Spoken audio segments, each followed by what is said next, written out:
अतुल जी, अभी आपकी बात हुई है, क्या बात हुई है एसएसपी से? देखिए, हमारा एक अपना मानना है कि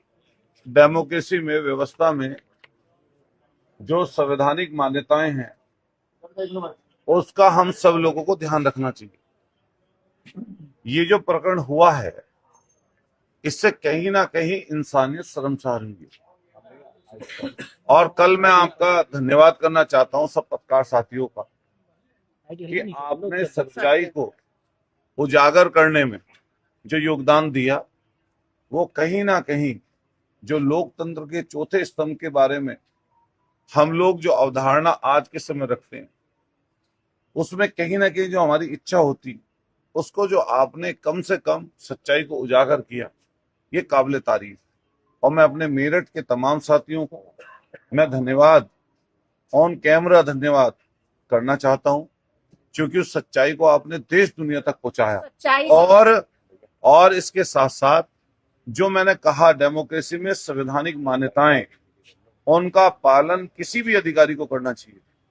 जो पूर्व में यहां से एसएसपी थे, गए, अब चले गए, वो डीजीपी मुख्यालय में अटैच हो गए, तो उनके लिए तो हम इतना ही कहेंगे कि ईश्वर उन्हें सद्बुद्धि दे, जो उनकी आने वाला समय हो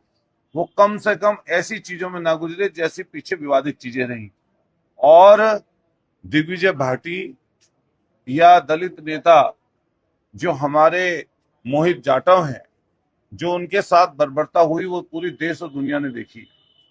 माननीय राष्ट्रीय अध्यक्ष श्री अखिलेश यादव जी ने पहले दिन ही उसका संज्ञान लिया और संज्ञान लेकर हमारे सारे लोगों को आदेशित किया कि इनके इंसाफ के लिए आप अधिकारियों से मिलिए, और अगर प्रदर्शन आंदोलन करना पड़े तो उस प्रदर्शन आंदोलन को भी करिए। कल इसी कड़ी में हम लोग एडीजी महोदय से मिले थे और हमने उनसे सब बातों से उन्हें अवगत कराया था। परसों मैं खुद डीआईजी महोदय से मिला था, मैंने उन्हें भी अवगत कराया था। इससे पूर्व में हमने उत्तर प्रदेश के जो डीजीपी हैं पुलिस के, उनको भी पूरी बातों के बारे में अवगत कराया। और हमारी जो मांग थी वो ये भी थी कि जो पुलिस कप्तान के साथ यहाँ से हटे हैं, उसके साथ साथ जो ललिता गौतम वाला विषय था, पूरी देश दुनिया ने देखा, लेकिन इंस्पेक्टर सिविल लाइन जिनकी कल पूरी जांच पड़ताल करने डीआईजी सहारनपुर आए थे, जिसमें वहां पर दिग्विजय भाटी और मोहित जाटव के पूरे बयान हुए, और बयान होने के बाद में हमने जो मांग रखी थी कि जो इंस्पेक्टर है उसके ऊपर कार्रवाई होनी चाहिए, लेकिन फौरी तौर पर अभी जो कार्रवाई हुई है उसको लाइन हाजिर किया गया और 8 लोगों को साथ साथ उसके सिपाही जो थे,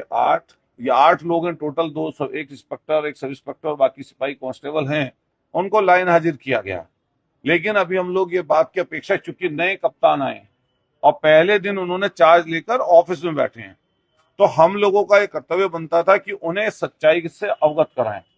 हमने उन्हें पूरी सच्चाई से अवगत कराया है और उनसे अपेक्षा की है कि एज अ आईपीएस अधिकारी, और इतने बड़े जिले में आप 3 जिले से लौटकर यहाँ पर चौथी जिले में कप्तान बन के आए, तो हमारी अपेक्षा है कि दिग्विजय भाटी, मोहित जाटव और साथ साथ जो पूर्व में जिन लोगों ने गलतियां ऐसी की हैं, ऐसी काम हुए हैं, उन पर अंकुश भी लगेगा और साथ साथ इन लोगों को इंसाफ मिलेगा। जांच से संतुष्ट है अब तक की आप? अच्छा, संतुष्टि देखिए, आधी अधूरी जांच और आधी अधूरे वादे और आधा सच आधा झूठ, ये लोगों को परेशान करता है। तो हम लोग आधी अधूरी जांच पर विश्वास कैसे कर लें? लेकिन चूंकि कप्तान नए आए हैं, उनको जिम्मेदारी ये संभालनी है, तो इसलिए हमने उनसे ये कहा है कि आप जल्द से जल्द इन लोगों पर कार्रवाई सुनिश्चित करिए। और डीआईजी जो सहारनपुर है, आपके माध्यम से उनसे कहना चाहते हैं, उन्होंने जो भी रिपोर्ट उन्होंने पाई है, तत्काल उस रिपोर्ट को शासन में या जो भी अपने शीर्ष अधिकारियों ने सौंपे, और उस जांच को कम से कम जनता के सामने आना चाहिए कि सच्चाई की जांच क्या हुई।